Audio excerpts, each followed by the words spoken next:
নমস্কার, শুভ সকাল। আশা করছি আপনারা সবাই ভালো আছেন, সুস্থ আছেন। বড়দের প্রণাম ও ছোটদের অনেক অনেক ভালোবাসা জানি আমি আমার দিনটাকে শুরু করছি। সকালবেলা ওর বাবা বেরোবে। এখন কটা বাজে? 5:05। আমার উঠে পৌঁছে করে চৌকাটে জল দিয়ে চলে এসেছি মাছ ভাজা করতে। দেখুন মাছ ভাজা হচ্ছে। ওর বাবা যেহেতু মাছ ভাজা নিয়ে যায়, আজকের জন্য নিয়ে যায়। বাজার তো সবই করে নিয়ে যায়, আপনারা জানেন। আর মাছটাও ভেজে নিয়ে যায়। কাঁচা মাছটা দেবো, বরফ করবে কীভাবে, কালকে রান্না ফ্রিজে রাখা ছিল। মাছটা ভেজেই দিই। ছেলেও ঘুম থেকে উঠে গেছে, উঠেই দেখে আজ ফোন নেই। ও পড়তে যাবে 6:10-15 চলে যাবে। ওর বাবাও চলে যাবে।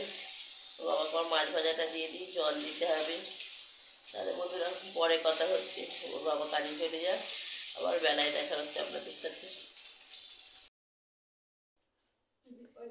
হ্যাঁ, গামলা যা কয়েকটা বাসন আছে তাহলে এর তলায় ভরে দে।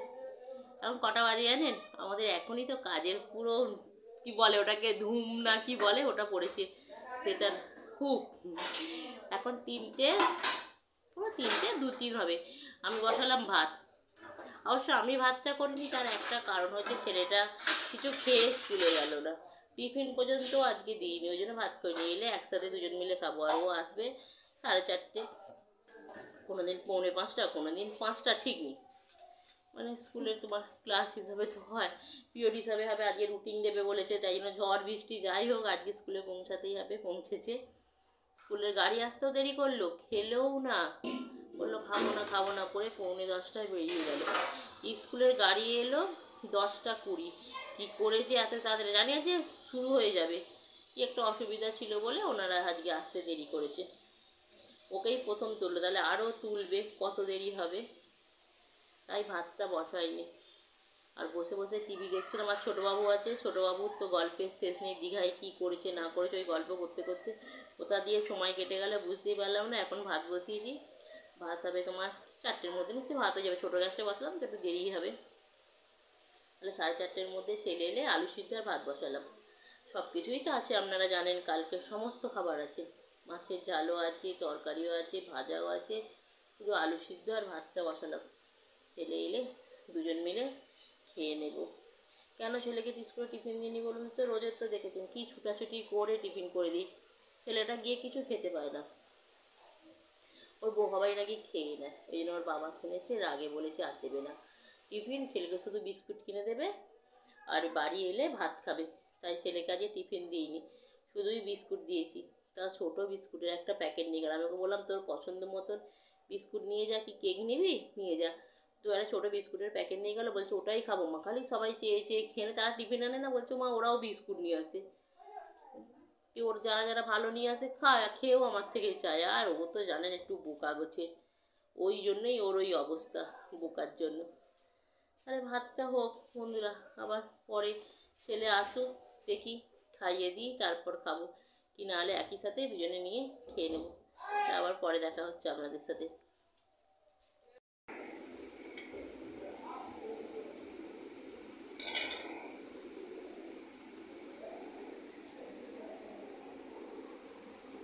তবে একটু মাছ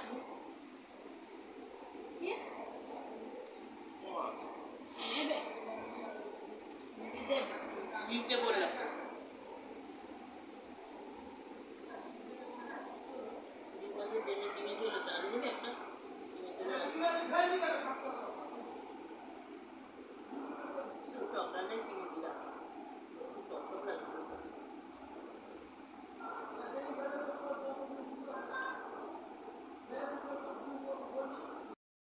শুভ সন্ধ্যা বন্ধুরা। এই যে সন্ধেবেলা একটু শাড়ি পরে নিয়েছি। এখন বাজে 7:10। যাব একটু রাজেশের দোকানে, আর একটু যাব সোনার দোকানে। কিন্তু সোনা কিনতে না, আপনারা যেন ভাববেন না পয়লা বৈশাখে সোনা কিনতে যাচ্ছি। সোনা কিনবো না, যাচ্ছি একটু, আমার আঙুরগুলো নষ্ট হয়ে গেছে, তা আঙুরগুলো চেঞ্জ করব। আর ওর বাবা তো কালকে পয়সা দিয়েছে, আজকে কি বললো বলুন তো? বলছে জামা কাপড় কিনতে হবে না, একবারে কিছুদিন পর কিনো। ও আমাদের এখানে মনসা পুজো আছে, বলছি তখন কিনো, এখন আর খালি কিনতে হবে না। ঠিক আছে কিনবো না, বারণ যখন করেছো কিনবো না, কিন্তু ছেলেটাকে তো কিছু দিতে হবে। দেখি যদি ছেলের কিছু ভালো লাগে তো নেবো, আর না হলে ছেলের যা আছে নতুন ওখান থেকেই বার করে পরাবো। তাহলে বন্ধুরা যাই, দেখি ভিডিও করতে পারবো কি বলতে পারছি না, কেন একা একা যাচ্ছি, দিদিভাই যাচ্ছে না, দিদিভাইয়ের শরীরটা খারাপ। তাহলে এসে দেখা হচ্ছে আপনাদের সাথে, এসে তো অবশ্যই দেখাবো কি কিনলাম। আর ডিজাইন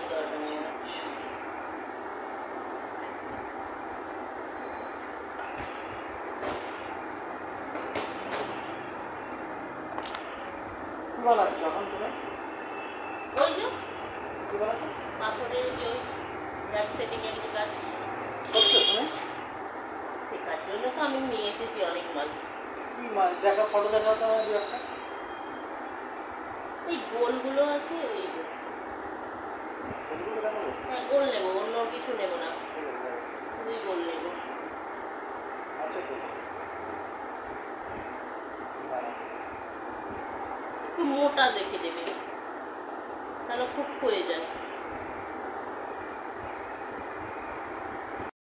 এই যে বন্ধুরা দোকান থেকে এসে আবার এই কাপড়টা পরে নিলাম, একটু যাব হরিনামে, কীর্তন হচ্ছে। আর ওই যে বাবুকেও ফোন করে রাখলাম, বাবু আর একটু পরে পরে আসতো। এখন তো বাবু 8:30 বেরোবো, যা 5 মিনিট আছে, 5 মিনিটের মধ্যে খা।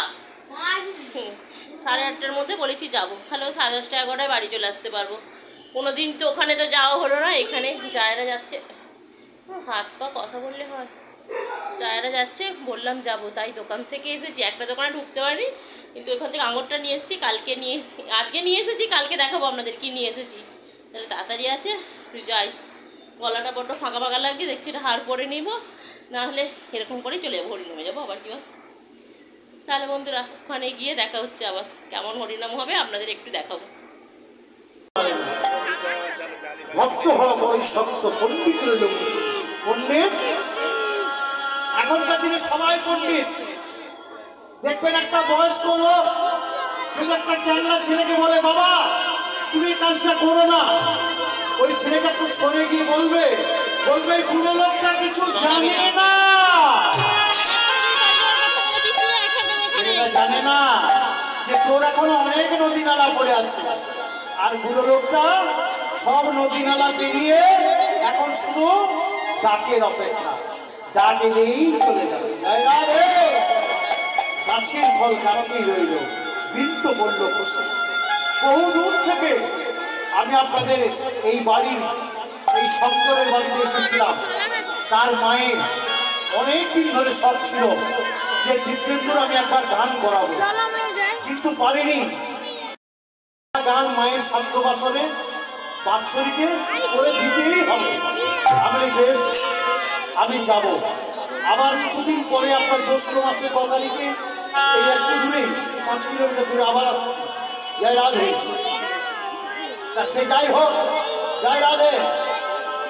যে ভক্ত হওয়া বড়ই শক্ত, এরা কি বললো ভক্ত, কি বললো মাথায় বেঁধেছে, আমি হলো নবদ্বীপের নিমাই ঠাকুর। তাহলে আগে আগে আমি গাইবো, আর তোরা আমার পেছনে পেছনে গাইবি, ঠিক আছে? হরি বল হরি বল রে বল রে হরি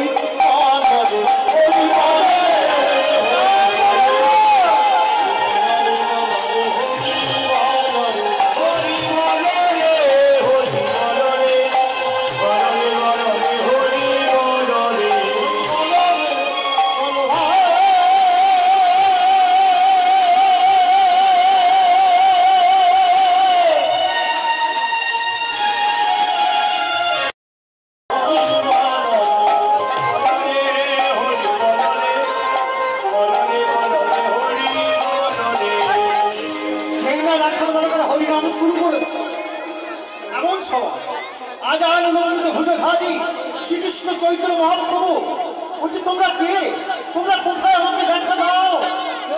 মহাপ্রভু ছুটতে ছুটতে এসে সেই রাখাল বালকের পায়ে আছাড়, তাদের পায়ের ধুলোগুলো মাথায় মারছে, সপ্তাহে মারছে, আর বলছে ওরে রাখাল বালক, আজ 3 দিন পর তোরা আমাকে হরিনাম শুনেছিস, এই উপবাসী মনটাকে শুদ্ধ করে দিয়েছিস। তোরা আবার বল না, আমি তোদের সাথে নাচবো, আমি তোদের সাথে গাইবো। হ্যাঁ গো বাবা, একই নাম, তার মাঝে কে এলো? তার মাঝে এলো নামি। ভক্ত যেখানে ভগবান সেখানে।